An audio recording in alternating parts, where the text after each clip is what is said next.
dito. Yeah, Rice. Pero yun nga, sabi nga nila, Boss D kahapon, medyo risky. Risky ang isang Jing kasi parang high risk, high reward hero nga. Oh.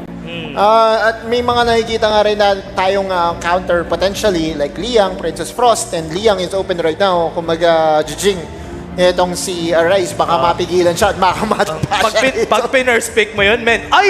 Luna. Pwede nga mag-Liang Princess Frost, men, for Team Flash dahil nga nag-Luna first pick ang Witren. Pero sobrang sobrang confident ni Arise. Oo.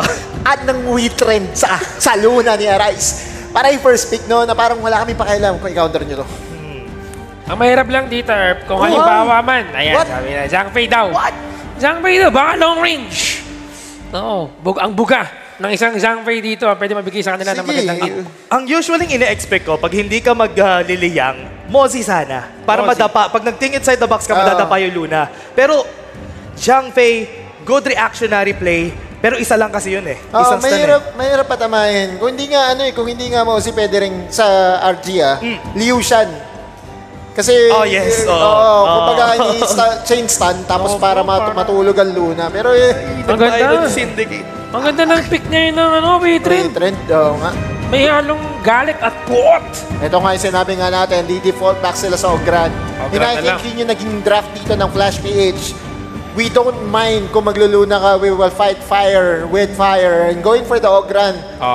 Pwede mo nga sabihin na, parang ito yung 100% most contested pick. Actually, totoo. Pero narinig ko sa isang analyst na kilala natin. Sino yan? Yung Letter B? Letter B. Naniwala ka naman. Hindi ko alam kung dapat ka paniwalaan eh. Sabi niya, si Luna daw, counter kay Ogran.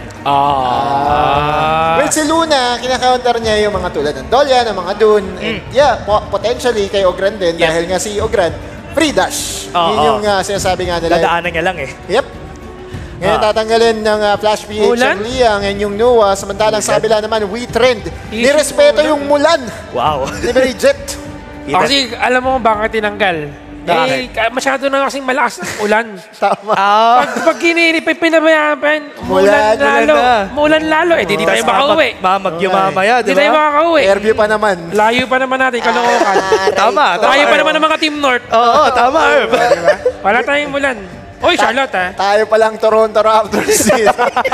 At then natin, Flash PH going for what I would say highly mechanically skill cap, no, na Clash Lane hero in the Charlotte. Si Bridget talaga gusto gumawa ng play, samantalang sa kabila, steady lang! Oo. I like the answer dito ng Lady Jen, no? Kasi maganda siyang counter sa Ogran, dun sa Charlotte, dun sa Zhang Fei. So pag lumapit sila, men, hindi sila makakalapit agad dahil pag naglapag lang siya ng Destructive Deluge, sama mo pa yung ult ng Lianpo, ang hirap. May refrigerator talaga at manlalamig ang mga members dito ng Flash PH, pero meron na akong kilala sa audience natin ngayon na hindi nanlalamig. Lalo na para kay Fierce, nandiyan si Floor. Huge shoutout sa'yo. Shoutout kay Floor. Yun na nga. Ano ba yun? Bebe Bap ba yun? Hindi, ano yan? Hasbando daw. Hasbando Bap. Oy! Okay, Flash PH. Ang kanilang last pick dito is going to be Ganon Mo. And matindi. Sa kabilang banda, Witren Esports, meron sila dito ang damage and at the same time, parang protect the backline at all cost ang kanilang situation dito. Having Byron and at the same time, Lianpo. And magkakaroon ng pagkakataon, syempre, na makapag-free hit ang isang Chano. Partida yung Chano na yan. By the way, guys, wala yung neck brace. Ibang Chano yun. Uy! Uy! Narating ba? Kailan ba yung dating ni Kuya Chano rin? Bukas, guys! Naka-neck brace pa rin ba? Tanong natin, tignan natin. Nandito si Boss Chano. Ano yung madalas mong naririnig kapag umiikot ka rito? Ano? Boss, may ticket ka pa bukas. May ticket ka pa bukas. Yun pala. Wala na, ipamigay ko na Biyernes pa lang. Bawi na lang next live. Next week. Dami ba? Guys, kaya naman. May 4 games tayo bukas eh. 6 weeks ba naman itong PKL eh? Ewan ko lang kung hindi kayo mapansin, hindi kayo magkaroon ng pagkakataon na manood ng ating mga mainit na action. Now we look into the draft. Kompleto na ang draft na magkabilang kupunan. Zhang Fei para kay Rave. Sorry, para kay Fierce. Medyo, Prison Sprite, tol! Ay, maganda yan. Oo, naka-Prison Sprite itong si Fierce. And makikita natin if ever na pumasok siya, Unbridled Outburst, then pasok with a Prison Sprite. And the Prison Sprite is actually a good counter din kay Luna. Hindi ka nakakatash eh. Ay, oo nga, no? May Pag movement. nabano ka lang yata yan eh. Pag nabind ka lang. 2 seconds. Pero pag may ganun nahilo pa ka. rin. Pag na kunyari nadapa ka onte, yun doon na. ka mahihirapan kasi Alam pag ko eh. na-Prison Sprite. Kasi nangyari na ba sa'yo? Ang daming beses na hindi ako nakalis bilang Byron. Bilang Dharma. Kulang yung dash moment eh. Medyo medyo maikli pa eh. Medyo, ako nagbe-make sense talaga yung Prison Sprite dito. Maganda. Maganda ang adaptation dito ng Flash PH, especially ng kanilang support player na si Fierce. Yeah. Surprisingly, ang nangyayari dito, tingnan may aggression ng other members dito ng WeTrend. Papunta sa jungle, nakuha yung Firehawk, nakuha yung mga baboy, tapos si Team Flash PH, hindi nila alam na nangyari yon. Mabilisan lang. Speed lang, kumbaga. Oo. Tapos nagulat rin ako na hindi nila in-invade yung isang Luna in the early game Kasi expected natin sana na i-invade siya. Pero kasi may presence ng isang Syndicate Byron kaya mahirap eh. Panalo 30 kasi. Kaya pala. Maging panalo with TNT, panalo 30. Load na sa Smart App at e-wallet. So, ang ating asterisk hat, 2123, hashtag. Malaking bagay din dito si Maze. Dalawang beses siya nag-MVP sa tatlong laro ng WeTrend. It's been Maze na nakakakuha ng what I would say recognition mula dun sa laro. And matagal na kasi siya naglalaro din eh, no? Oo. And nagpahinga lang konti si Kuya Maze. Tapos, tsaka naging sampayan ng Blacklist. Yes. Originally, bago naging si Chaz, dapat si Maze yung kanilang support. And nakita pa natin yan before this, nung Invitational Season 3. Pero ito, this time for the side of Team Flash, ito ang kailangan nilang pag-isipan kung anong gagawin nila after the first jungle respawn. Oy, Mahanap pa sila. Oy, top side. 1v1, Charlotte versus Byron. Wax in, wax out, pero hindi pwedeng ipilit pa sa ngayon. Pero we're seeing Maze going very aggressive, slightly aggressive lang naman, ng konti lang. At now, atras muna sila dito, balik sa kanilang trabaho. Very interesting kasi halos 1 level gap. Etong si Bridget at si Syndicate. And kaka-level 4 pa lang dito ni Syndicate. Samantalang si Bridget, pa-level 5 na. So, I don't know what happened there. It's not often na makakita ka ng Byron na naka-outlane. Matatalo siya sa Charlotte actually. Nagulat din ako na ganito yung nangyayari. Pero this time still, yung Firehawk binibigyan pa rin nila. Ang gustong ginagawa ni Aaron dito, binibigyan niya na space itong si Syndicate. Para at least dahil talo siya kanina, makakambak siya onti at makarotate somewhere else. Kaya kailangan talaga. Alalay lang. Ang bilis lang din ng adjustment na ginawa dito ng WeTrend Esports. Kung mapapansin natin, 3 minutes nung game natin, may mga sunod-sunod na kagad na kill na nagawa dito ang Team Flash PH. Pero ngayon, ibang kwento na tayo. Tumalon sa loob mga kaibigan. Itong si Maze, only to clear again the minion wave sa mid. Linis lang. Resources ibibigay dito kay Rice para bumilis ang kanyang itemization. Ano ba ang first item na kadalasang nakikita natin sa Luna? Ogres ba? Ogres. Ogres muna. Ogres World. Tapos usually yung Ogres World. Ano yan eh? Bago mag-September, Ogres muna. Ogres muna. Patapos na ang Ogres eh. September na. Tama. August 30 ngayon, guys. Oh my God! Kaya tayo natatawag na tito ni Kuya Manji. Pero again, for Ogre's Word, isa sa mga underrated aspect ng item na yan, nagbibigay ng kunat, di ba? Yes. HP mana. Tapos meron defenses ka pang nakukuha Passive. after. May passive. And ito, 3 minutes and 50 seconds clearing the wave in the mid lane as usual. And 8 seconds lalabas na yung Tyrant. May clear ba ni Aaron bago sila magka-space? For 1v1 scenario na ganyan si Aaron, mainit yan eh. Mas na mga pwesto dito ngayon ng Team Flash PH pagdating si Tyrant Teleport coming in. Ito na ang mga miyembro ngayon ng WeTrend Esports. Medyo na-late na konti si Bridget para makapag-teleport. Mabot naman siya, pero kuha mo na ng blue buff. Tawang blue buff muna. Siyempre, kailangan niya ng isang Ogran. Grabe. Wala, no? Parang makro-makro lang. Tsaka papansinin mo yung positioning dito ni Arise. Wala siyang balak sa Tyrant. Wala kasi siyang blue buff man eh. Kaya ayaw niya rin lumaban. That's why pupunta muna siya sa top side. In-install ng members niya para if ever na hindi pa nakukuha, pwede sila bumalik doon. Yeah, pero wala rin kasi confirmation dito ang Flash PH eh, no? Malayo-layo pa siya, ha? Medyo malakas ang damage na binibigay ngayon ng Team Flash PH. Pwede lang makuha ito, pero parating na ginamit ng Trevor Smash. Na-secure na ito mga kaibigan ng Team Flash PH. Only to 3, this one. Sa inyo, ang Tyrant, sa amin ang First Blood. Worth ba yun? Parang hindi yata eh, no? Dahil nga yung tempo na makukuha dito ni Arise against kay Zek is malaki yan, tol.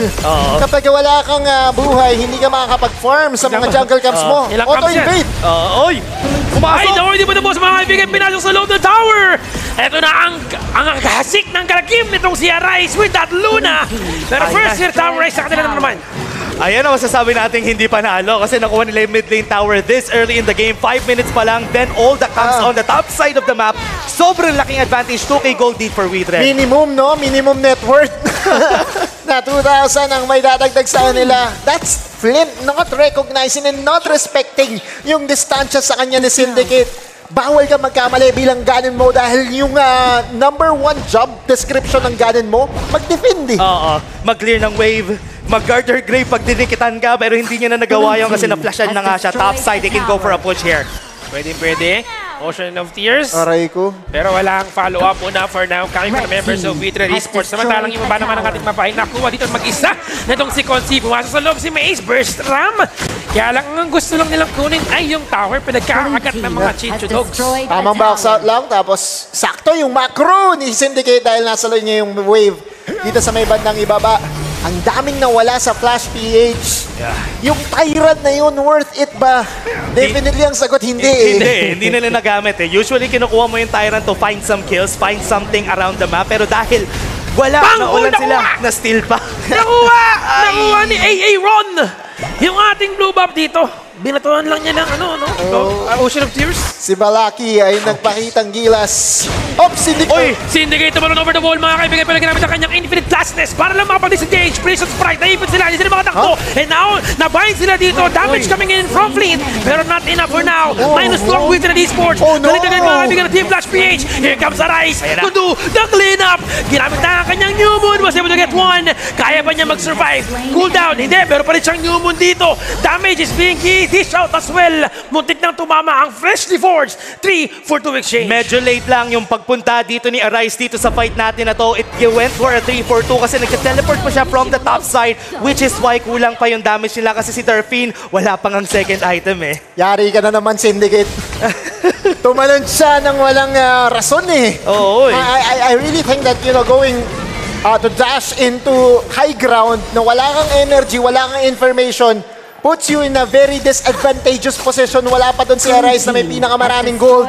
And again, we are being very critical dahil nga ito yung mga mistakes na pagka ginawa mo sa mga higher teams or mas malakas sa teams ay talagang makakapitalize or mapapunish ng matindi. Gusto ko lang ngayon, para mapapansin ko na ang team fight na ginagawa ng Team Flash PH dito ay yung baba lagi. So, yung timing na walang blue buff dito, si Arise, ngayon na-gap na yan, parang nakita nila eh, wala namang blue buff yan, malamang mapunto siya doon para kumuha. Sa ngayon, second tier tower sa bot lane natin mga kaibigan, ay kukunin ng WeTren Esports. No trades gonna happen muna for now. But that's going to be the Tremor Smash. Walang mababawasan ng kahit na sino, hindi pa rin nasira yung ating tower. Surviving for now. Information provided sa WeTren na walang sigaw. Etong si Fears no, na Zhang Fei, which means na pwede silang mag-angas. Nakuha nila yung chunk ng buhay dito ng Torre. Pwede nila kunin yung mid lane. Hinaharangan nila lahat ng members dito ng WeTren. Digay ba mga kaibigan? Mahuhuli si Sekes dito. Yan, kinamit niya yung kanyang Conductor of Soul. Kaya lang, walang malakas sa marami. And yun na nga, nakita na natin. Ito, border side, 12 seconds on the clock. Pwede nila kunin yung space dun sa Tyrant. Papunta na yung minions dun sa side ng FLPH. Nakapas again mga kaibigan para kay Consi. Ginamit na rin ang unbeaten outburst! The freshly forged! Yung pala yun. Was able to get the life of Darfin. Pero minus 1 yan. That's a damage mga kaibigan para sa WeTren Esports. So kailangan nila magkimainga dito. Kailangan nila mag-back. Here comes the Rise coming in from behind. And ang damage siya mga kaibigan. Hinahabol pa rin hanggang dulo ng ating mapa. Arise was able to get 1. Connect yung kanyang first kill dito. And not gonna be enough for now para mag-push pa further. That's 3 for 1 naman in favor of Team Flash PH. Gawa pa rin ng play ang Flash PH but still comes out on top ay ang WeTren dahil sila yung nakakuha ng buff. No, parang ano yun?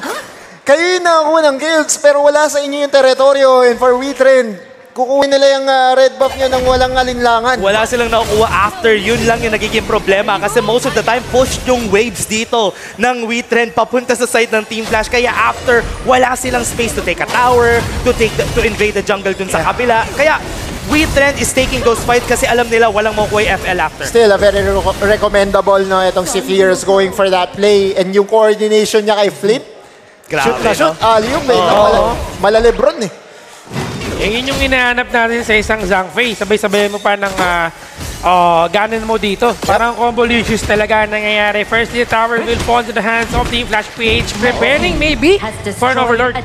Kita natin yung position dito ng WeTrend. Yung others, hinaharangan nila yung pagkuha dun sa Overlord. Tyrant kinukuha naman ng dalawang may damage for the side of WeTrend. Nakita natin to kanina, no?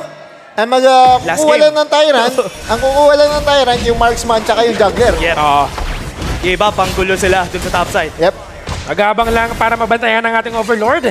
Pero maganda ang ginagawa din dito ni Arise, clearing the minion wave sa bot lane natin, mga kaibigan. They're now gonna go in. Maze! Secondary tower fall to the hands of Team WeTrend Esports. Kaya lang, walang follow-up na magagawa dito ang Team Flash PH. They're gonna try to defend the bot lane, mga kaibigan. This is third tower. Pumasok na sa loob. Desperate play coming from Breach. Ako siya get one Aaron! And their finish down! And now the Tremor Smash. Ginamit din ang kanyang burst ram. Hinahabol dito, mga kaibigan, ng ibang miyembro ng Team Flash PH. Pero hindi na sila mag-risk pa for another kill. What a play coming from Bridget dun sa backline. Dire-diretso kay Darpin. Nobody was there to help him out kasi si Maze nag-tremor smash papasok. And yun na nga eh, di ba? My face says it all. Anong nangyari, WeTrend? You were trying to push at ng bottom lane. And then all of a sudden, nawala yung dalawang damage dealers nila in Aaron and Darpin. Again, ito na naman. Hindi na naman malinis yung execution ng WeTrend. Yun na nga yung hinahanap dito. Nabutas ng Team Flash dun sa mga team fights na ganon. Pero right now, they are on the top side. Nandun sila sa kabila noong kanilang Shadow Vanguard na papunta dito sa bot lane. At least now, they're trying to push yung top. Yeah. Parang ang hirap din ang situation niya, Rise with Luna, no? Parang hindi mo rin papasukin ng isang Ogran eh. At this point of the game. And every time he goes in, parang nadi-disregard siya dito kasi nga kulang yung damage niya. Medyo makunat, may nakabang-bang siyang face sa kanya kung sakali man. Yeah. Pero at this point in the game, magta 12 minutes, mapula item na yan. Oo, man. Mapula item na itong si Luna, and I think he will not hesitate to go for Flint or Consi. Yun yung dalawang target niya. I-ignore niya si Zekis. Ayan na naman, mga kaibigan, delikado ang buhay dito ni Consi. Hindi pa niya ginagamit ang kanyang infinite fastness. Unbeaten outburst naman, mga kaibigan, si Aaron. Pero nasa loob ng nasa backline ng mga kaibigan, itong si Zekis. Ginamit ang Dr. Solver, nakapag-counterplay pa. Itong si Aaron. Now, kailangan nilang bumalik sa loob, mga kaibigan. Namatay ang ating third, nasira ang third tier tower sa baba ng ating mapa. Nag-flash in. What was that? Wala lang, excited lang. Excited lang. Nag-flash clear lang, mabilis na clear eh. Oo eh. May dragon sa top side ha. Yun yung nagiging reply dito ng Flash PH. Grabe. Kailangan bumalik dito ng WeTrend. Ano yan a dragon in a dream. Oo. Siya lang mag-isa eh. Wow. Pero nakakagawa siya ng... tignan mo na.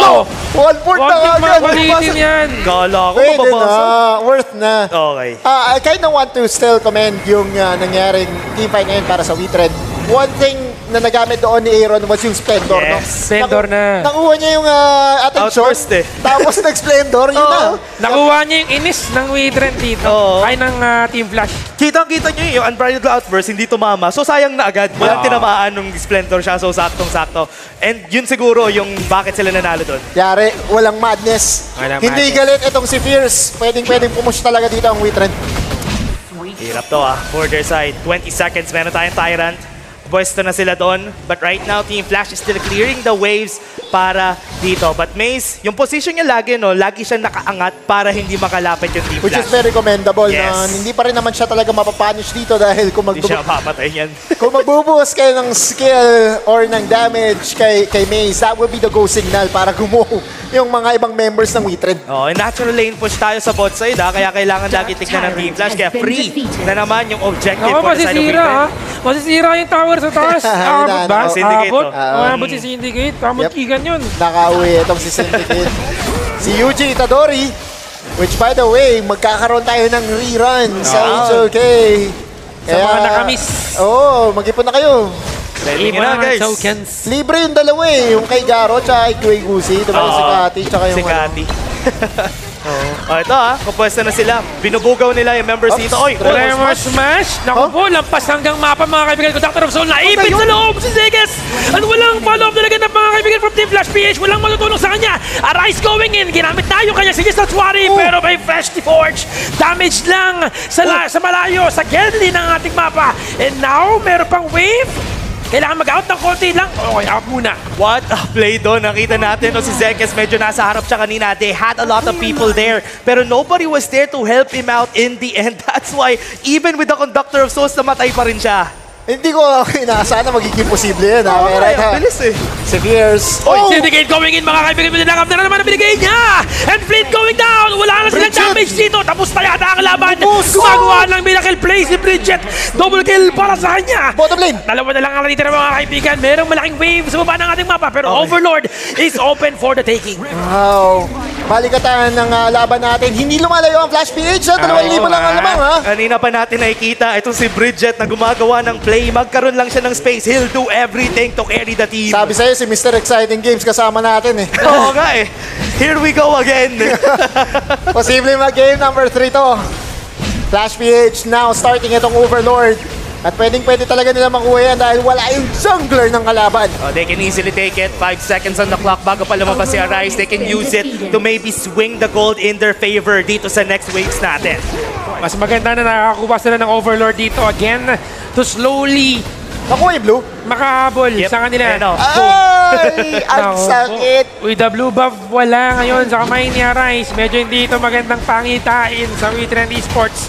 Konting patagal muna ng ating laban, pero yung tower sa taas, malapit nang masira. Game 3 is waving. Oo, ay.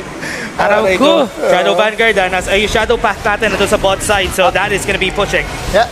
Ganda ng momentum dito ng Flash PH. Laking wave nun, ha? Sabi nga natin, tempo is king, eh. Oo. Kung sino yung makakuha ng momentum, especially now na nasa kanila yung Overlord, paano sila dedepensahan dito ng Witrend? Tanong na lang natin kung paano nila gagawin yon. Tower in the mid lane is gonna get pushed. Sama mo na yung bot lane. Walang kaya mag 1v1 kay Bridget at this point. At this point, wala naman sila ibang magawa kundi magdepensa lang muna. Hold off for now. Uy, nahuli! Minus Nakuha one, rin yun! mga kaibigan na rin. Delikado, Syndicate pala! Mag-isa! And Syndicate is down! What you gonna do right now? That's minus one. It's a tank. And the crowd control. Biggest crowd control na meron dito ang Witrend Esports. Naiwan nila yung wave on the top side, so hindi sila makaka-follow up doon. And now this is gonna be a possible push for the side of FL. Oh my! Another set of wave ng Dragons ang kakatok sa base ng Witrend ngayon, Spear! 20 seconds on the clock, mga kaibigan, ang hihintayin ng Witrend Esports para dumating itong si Syndicate. Pero in just a few seconds, na-clear nila lahat ng mga third-tier towers. Meron pang isa sa baba, pero hindi lang yan mag-survive ng matagal. Meron ng aura. Etong si Bridget. Oo. Nag-aura farm Aura na siya farming rito, na. pre. Sumasayaw-sayaw na Meron mga na siyang kaibigan. Sage Sanctuary. And every single time na makita niya si Darfin at si Aaron, pinapasok ng Charlotte. Wala talaga siyang magawa doon. Flash, meron tayo kay Aaron tsaka kay Darfin, so pwede silang, at least meron silang lifeline if ever pasukin man sila ni Bridget. Nasa likod si Arise, pero meron na ba siyang blue buff? Wala. Wala pa din. Makukuha pa rin. Full item na, halos lahat, no? Yes. Actually, lahat full item na pala. Oo. Meron lang si Fierce, Chapsui. Paunahan na lang mga bili ng Sage Sages Sanctuary. Sanctuary. Yep. Pabilisan mag-buy and sell, no? Ay, oo. Oo. Galing ko dyan eh. Buy and Ay. sell. Galing ka ba dyan? Hindi, syempre. Ay, Malilito na. eh. Malilito na eh. Oo. Yan na. Wave na pa online, mga kaibigan. Mamamatay nga pa dito itong si Fierce. Meron pa siya dito ang unbeaten outburst. Pwede niya gamitin para lang makagaroon ng knock-up ng shield and push them away. Pero habang tumatagal, mas masakit ang damage na binibigay sa kanila. Maganda naman dito sa Witrend Esports is that nasa base lang naman sila. Yeah.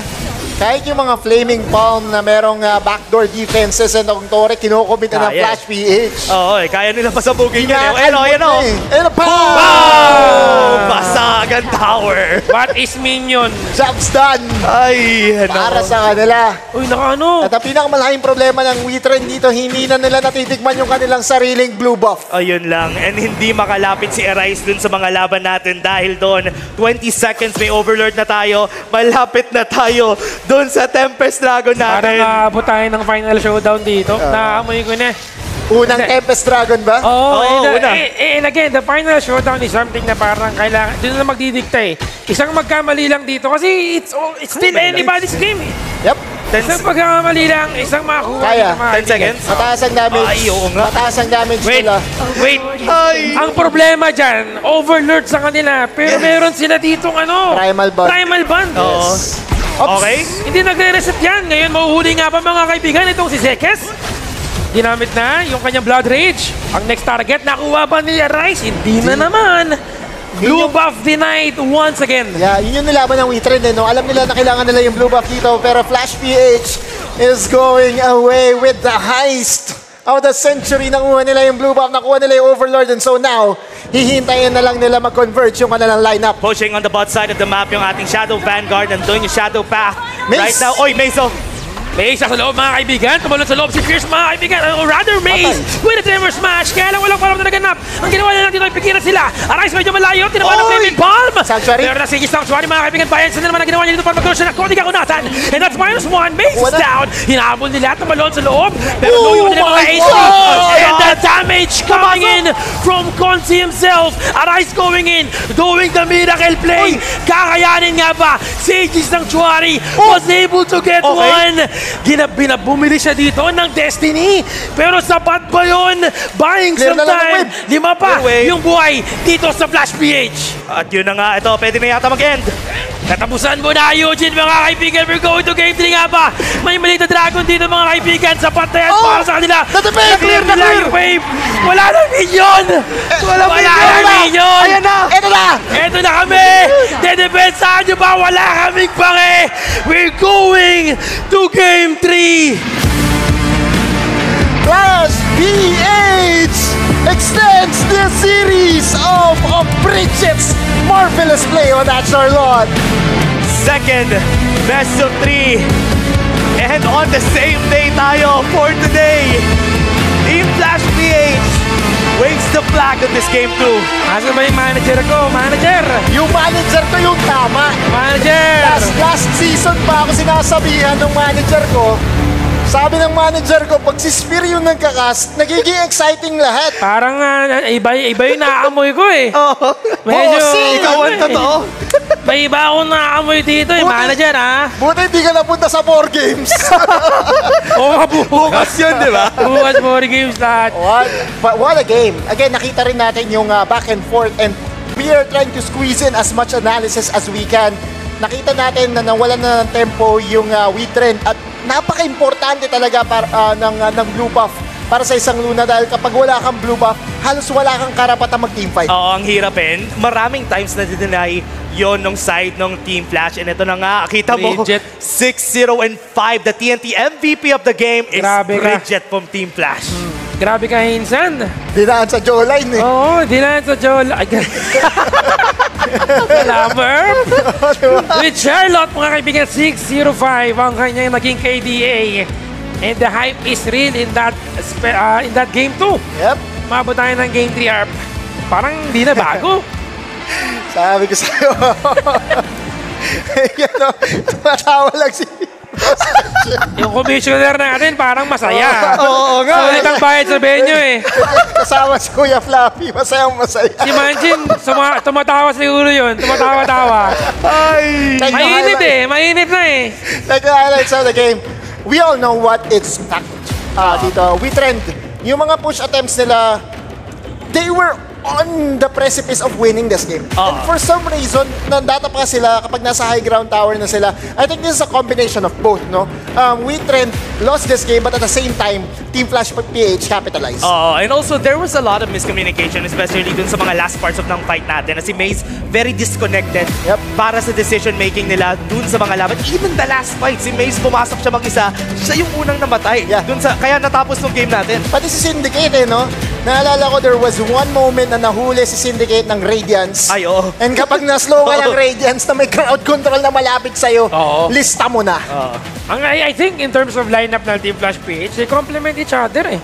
Parang if meron tayong problema dito na backline, which yung ginagawa ng Witrend Esports dito, na palaging pumapasok si Syndicate, pumapasok ang isang Yanpo, kaya nilang gawan ng paraan.